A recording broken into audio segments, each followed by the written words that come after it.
Oke, belum tentu tahun depan kita masih bertemu Ramadan. Maka di sisa Ramadan ini gunakan sebaik-baiknya. Oke, baik. Ada pertanyaan dari brosurnya? Ada beberapa pertanyaan berkaitan dengan brosur, Ustaz. Ya.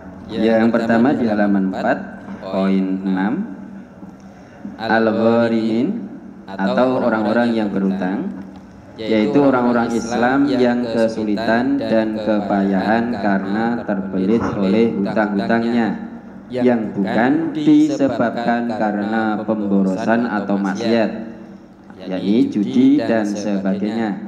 Golongan ini berhak mendapat penyaluran zakat untuk melunasi hutangnya. Apakah zakat fitrah bisa disalurkan kepada orang yang berhutang dari ahli kitab dan orang yang bukan Islam?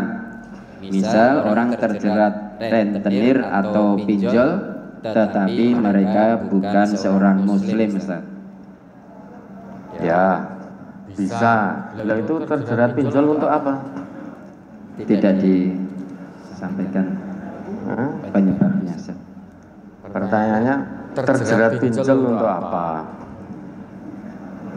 Kalau memang tidak untuk mengangkat di luar kemampuan, tidak untuk bergaya, bukan untuk memenuhi gaya hidup, memang betul-betul untuk makan sehari-hari nggak ada, sehingga terpaksa harus berhutang untuk memenuhi kebutuhan primernya. Nah, bisa jadi ini pinjem-pinjol tinggal DP mobil. Nah, itu bukan gharim namanya. Berarti mengangkat di luar kemampuan. Tapi kalau memang betul-betul terjerat hutang itu untuk memenuhi kebutuhan primernya, maka boleh saja disalurkan. Meskipun dia bukan orang Islam, nanti masuknya dia termasuk ke mu'allafah itu. Wal mu'allafah qulubuhum, hatinya dilunakkan. Bisa jadi dengan dibantu seperti itu, hatinya terketuk, tersentuh. Oh, ternyata selama ini untuk kebutuhan makan saja susah, sampai hutang-hutang.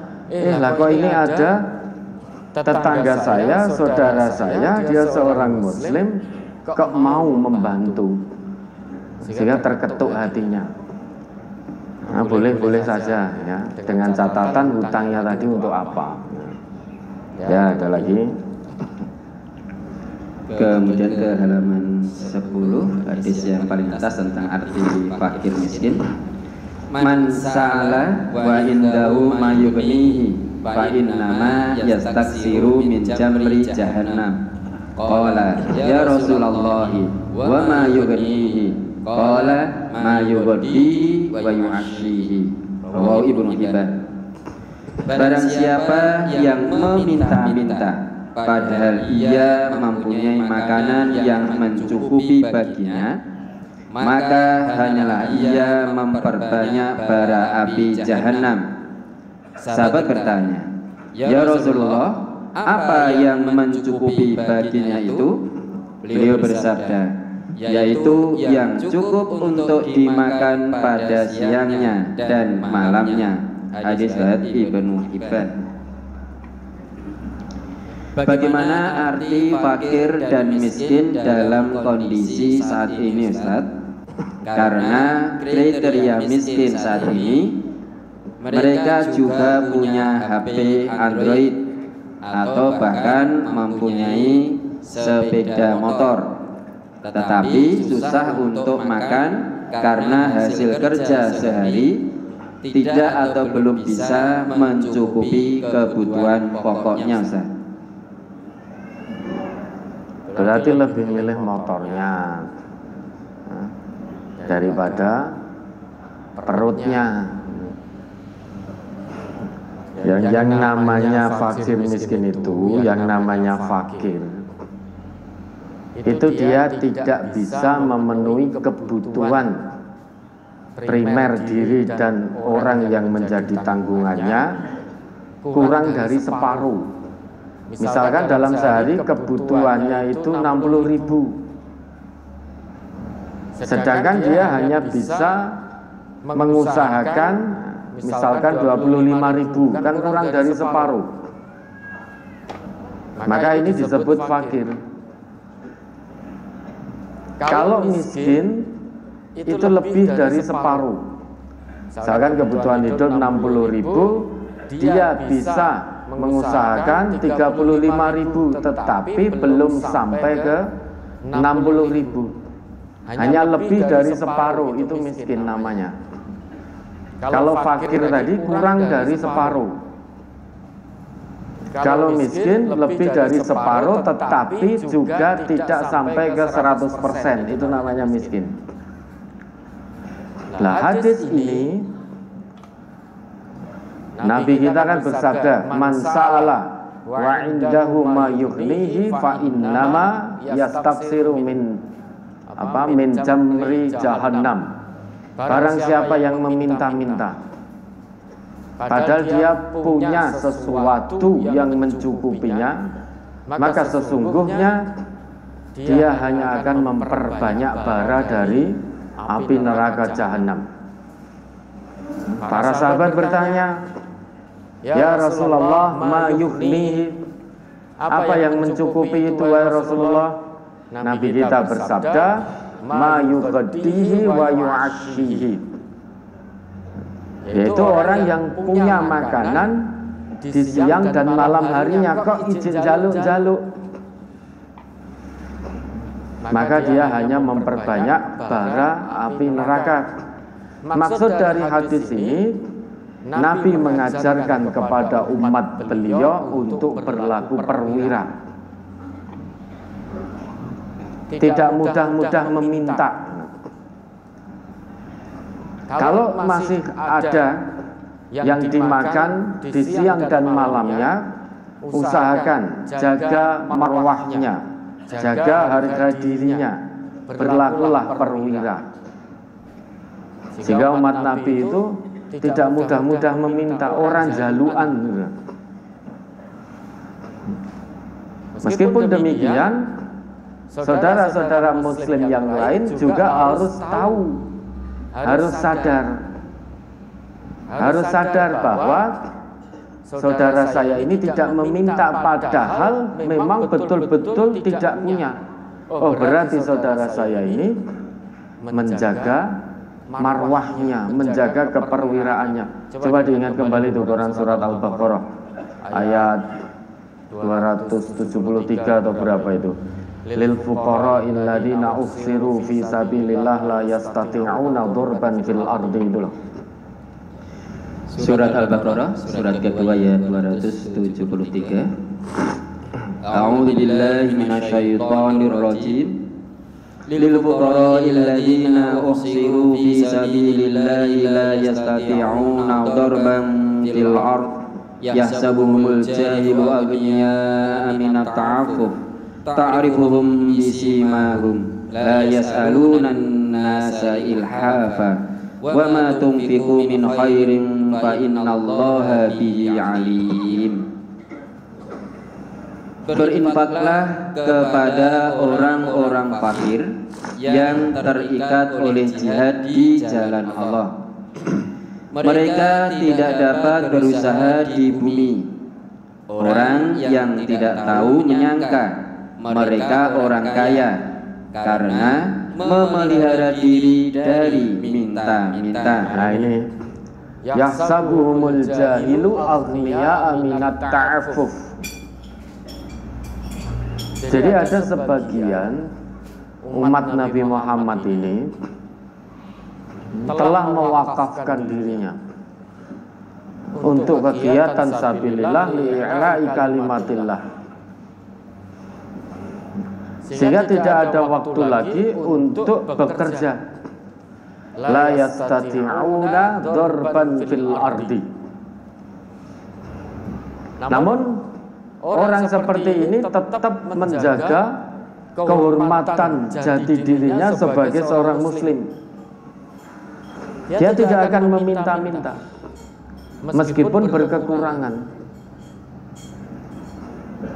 Kewajiban orang ini dia menjaga keperwiraannya. Nah, kewajiban kita terhadap orang-orang yang menjaga marwahnya, menjaga jati diri muslimnya, kehormatan identitas muslimnya dengan tidak meminta-minta, maka kewajiban kita apa? Lanjut. Kamu kenal mereka dengan melihat sifat-sifatnya. Mereka tidak meminta kepada orang secara mendesak. Nah, ini sifat mereka. Kewajiban kita memahami, mengenal, memahami. Maka dalam agama ini sesama muslim itu kan ada yang namanya ta'aruf, tafahum, dan takaful. Saling mengenal, saling paham, saling menguatkan, saling membantu. Jadi kita jangan masa bodoh, jangan hanya diem saja. Wes ngerti, ini tidak mampu, mangan rekoso. Harusnya kita tahu bahwa fulan ini betul-betul menjaga keperwiraan. Dia tidak akan meminta kepada orang lain dengan makso, dengan mendesak. Lebih baik dia menahan lapar daripada meminta. Lah kita tahu itu. Jangan masa bodoh. Oh, kita orang ngomong, padahal kita ngerti. Maka di MTA ini ada yang namanya kelompok, ya, kelompok kecil itu. Dan kelompok tidak boleh banyak-banyak anggotanya. Ya, taruhlah anggota kelompoknya itu 10. Dan tidak boleh berjauhan. Tidak boleh kelompok satu rumahnya Klaten, satu Jogja, satunya Wonosobo, itu nggak boleh. Itu bukan kelompok, itu kelompok lakon. Maka ada istilah kelompok luar kota itu saya sampai hari ini belum bisa menangkap itu. Kelompok luar kota itu maksudnya piye gitu. Nah, domisili luar kota berjauh-jauhan ada di kelompok ini. Terus bagaimana cara saling mengenal, saling memahaminya bagaimana? Kelompok kita itu harus bergilir. Tidak cukup kelompok hanya melalui WA. Ya. Gimana kabar baik? Alhamdulillah baik, ya sudah.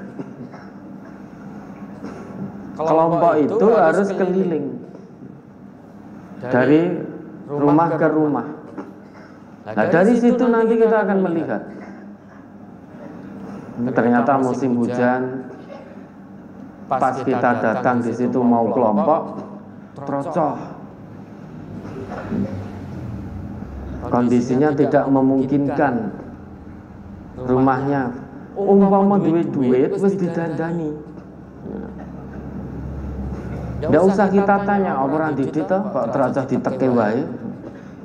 Kalau sudah punya uang pasti akan diperbaiki. Mungkin ketika kita di situ anaknya kecil-kecil nangis, ada yang sambat lapar luwe, nggak usah tanya apa runggok dulang. Kalau ada yang dimakan pasti sudah ditulang oleh orang tuanya. Ada rumahnya yang tidak layak huni, misalkan ya, sama kandang ayam saja bagus kandang ayam. Jangan mencela omah wong kok kaya kandang pitik. Ini kan menyakiti. Akhlaknya tidak ada. Ya dimanapun kita berada, apa yang kita lihat, kita dengar, kita kelompok ini fulan sesuk gilirane di mana? Di tempat fulan. Alah, kono sumure satok. Banyu putih ra metu kok. Ya kan? sudah ini sudah mencela. Mau melakukan satu perbuatan baik, pertemuan kelompok, tetapi dibuka dengan perbuatan dosa. Nek sesuk kelompoknya besok kelompok di mana tempat fulan, wah toko kabeh komplit. Kenapa? Karena seperti food court, semua menu datang ada di situ. Sing gule, sing sate, sing ini. Mau makan sudah ada cuci mulutnya, sudah ada makanan pembuka, makanan pokok, makanan penutup. Sehingga kalau kelompok di tempat fulan sregep kabeh. Malah disetel luwe. Dari rumah tidak makan dulu, kok ning kono ndak ramangan.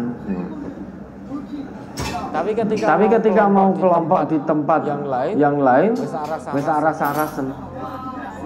Omahe rapenak, pengap ini itu dan lain sebagainya sudah cacian hujatan muncul.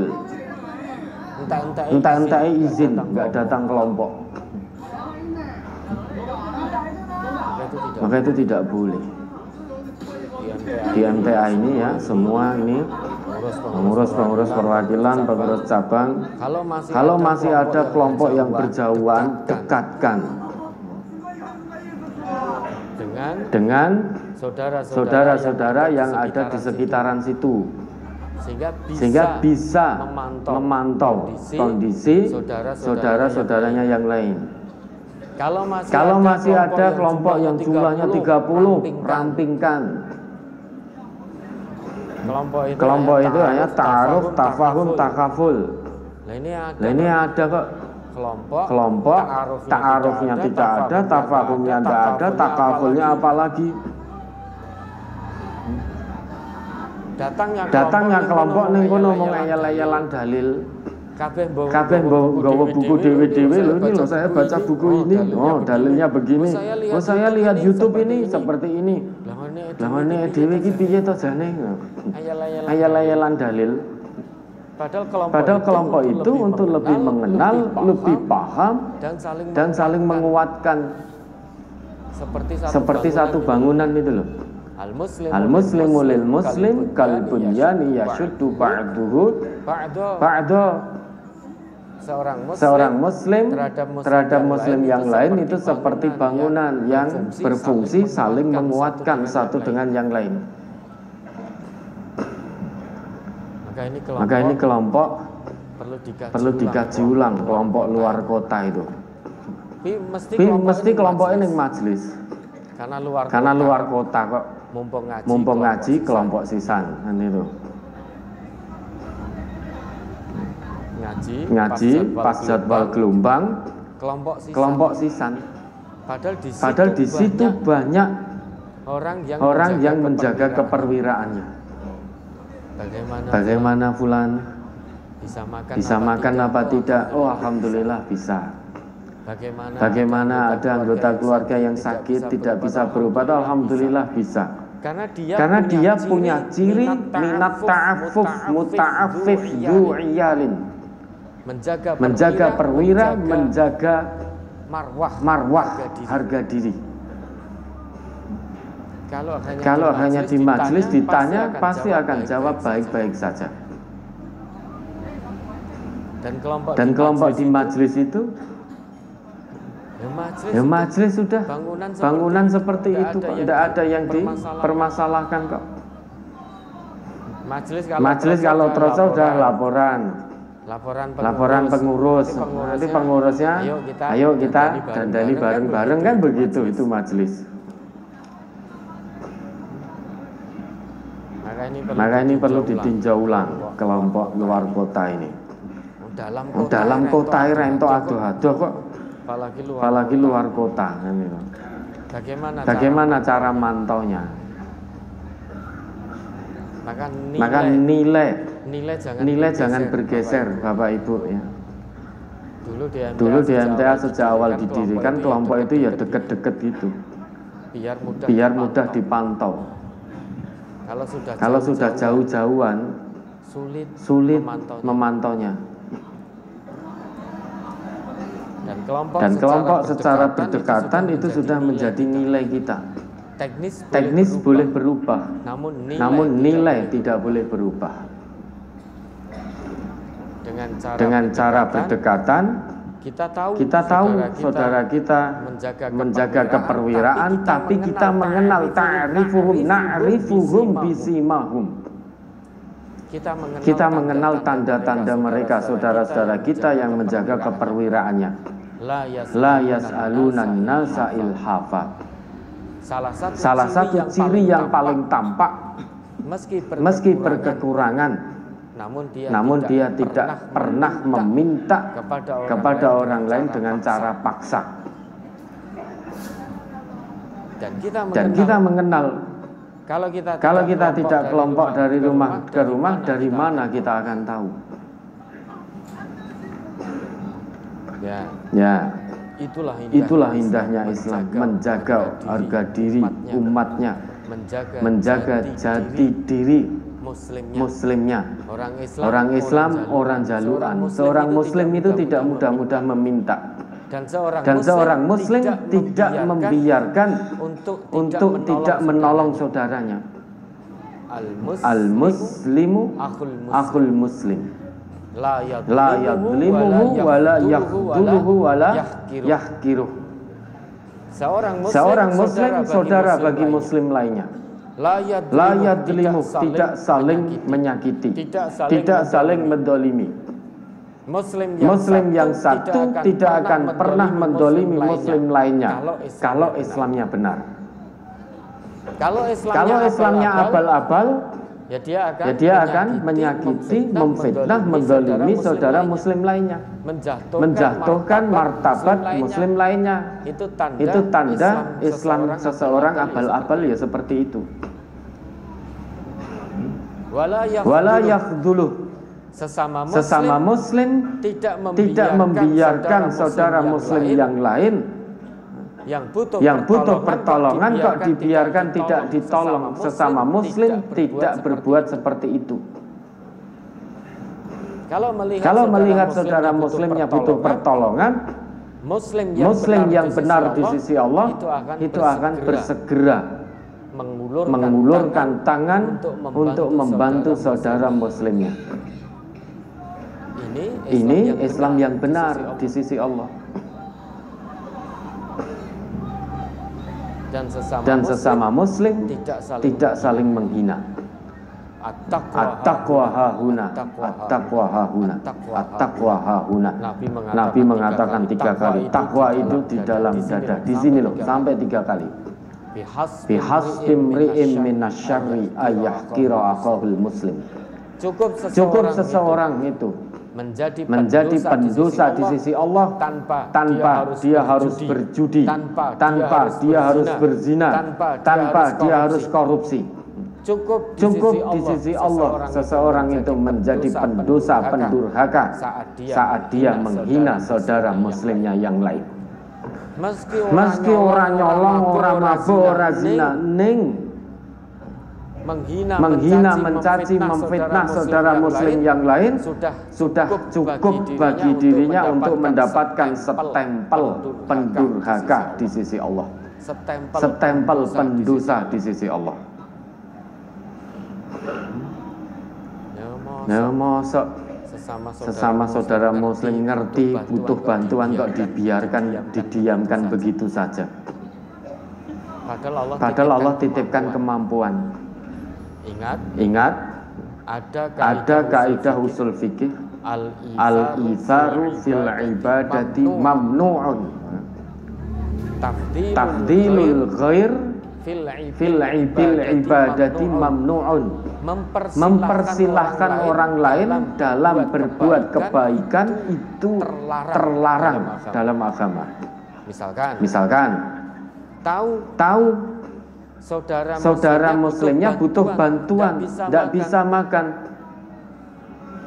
Allah berikan kemampuan harta pada dirinya, dan dia tahu saudaranya tidak bisa makan. Berarti bantuan di sini yang dibutuhkan adalah bantuan harta. Sedangkan dia mampu. Lah kok mempersilahkan orang lain dah monggo Bapak saja yang bantu.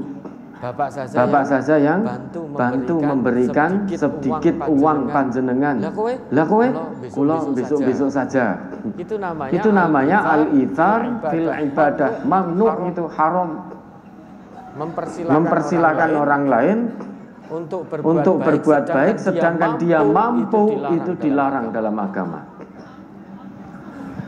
Karena perintah Allah terhadap orang yang telah menyatakan keislaman dan keimanannya itu fastabiqul khairat, berlomba dalam kebaikan. Berlomba dalam kebaikan. Maka orang Islam dimanapun berada sudah menjadi keharusan dia harus menjadi peserta perlombaan dalam kebaikan dan kebajikan. Jangan tertinggal. Urusan gaji dunia saja ora gelem tertinggal kok. Urusan kenaikan gaji pangkat saja sik-sikan. Semuanya jadi peserta lombanya. Giliran dijanjikan oleh Allah bahagia dunia akhirat kalau terus menjadi peserta lomba kebaikan dan kebajikan, lah kok tiba-tiba menghilang. Lah kok nyaman, ketinggalan berbuat baik, berbuat bajik kok nyaman sekali. Sekarang ini kita mengalami krisis itu. Krisis at-takhalluf, krisis ketertinggalan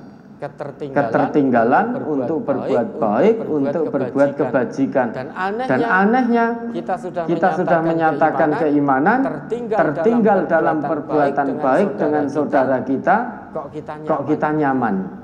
Padahal tertinggal dalam kenaikan gaji, kenaikan pangkat, hati ini tidak nyaman.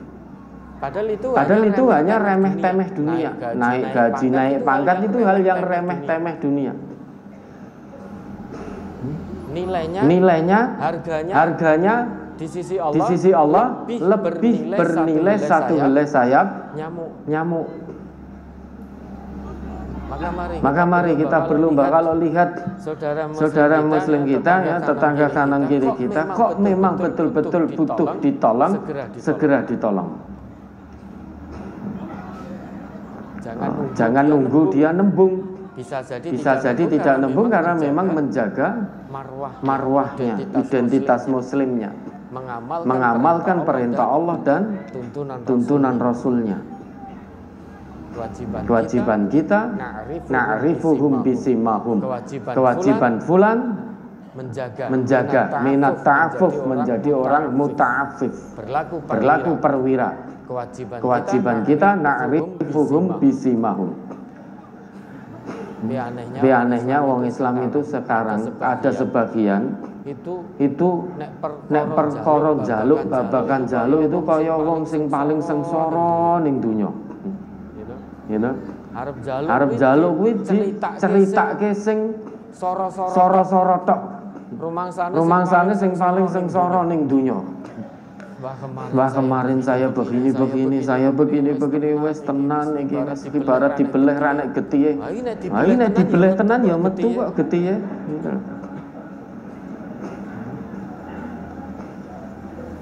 Ini paling soro gitu loh. Itu ciri manusia.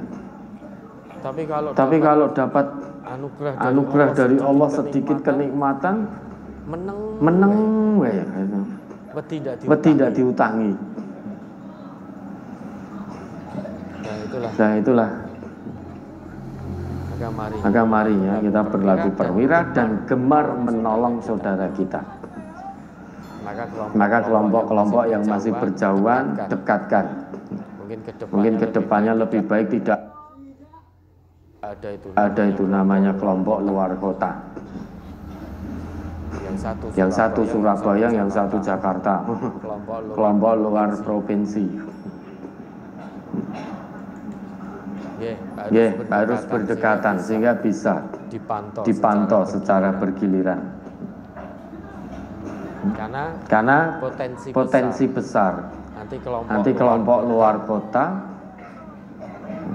dekat dengan warga majelis yang lain, tetapi bukan kelompoknya, pinggo ora akrab, tidak serawung. Karena kelompok saya kelompok luar kota. Tapi ya enek warga majelis tetangga kanan kiri, bahkan ada majelis dekat rumahnya 50 meter. Tapi karena dia tidak menjadi kelompok di situ, dia tidak pernah datang ke majelis itu. Tidak menjadi warga cabang di situ, dia tidak pernah datang ke situ. Sehingga kalau dia sakit, urgen, sakit mendadak berat, segera butuh dilarikan ke rumah sakit, bisa jadi warga majelis itu tidak kenal juga. Karena nggak serawung, nggak saling menyapa. Tentu harapannya tidak ada yang seperti itu. Keluarga besar MTA dimanapun berada harus saling menguatkan, saling mengenal, saling memahami, saling bantu membantu, saling menguatkan, laksana satu tubuh, laksana satu bangunan. Ya, ada lagi. Saya baca artinya.